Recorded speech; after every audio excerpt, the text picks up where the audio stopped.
তুমি নদীর মাঝখানটা একটু দাঁড়িয়ে যাও না, আমি কখনো আসিনি এরকম মাঝ নদীতে, কি ভালো লাগছে আমার। তাই নাকি? করো করো, আনন্দ করে নাও, আজই তো শেষ আনন্দ। কি? আজ শেষ আনন্দ? তার মানেটা কি? আমি কিছু বুঝলাম না। দাঁড়াও, আমি তোমাকে বুঝিয়ে বলছি। আসলে আমার বউ অনেক দিন থেকে বলছে বানরের কলিজা খাবে, তাই তো তোমাকে ধরে নিয়ে আসলাম। ও, তাই নাকি? কিন্তু তুমি তো আমাকে এই কথা আগে বলতে পারতে। আমাকে তুমি অতই বোকা পেয়েছো।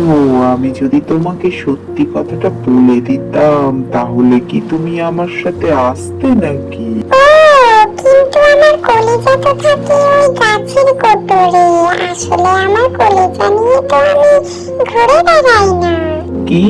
কলিজা আবার গাছে থাকে নাকি? হ্যাঁ তো, আমাদের কলিজা কাছে রেখে দেই, চাইলে এক্ষুনি গিয়ে নিয়ে আসতে পারি।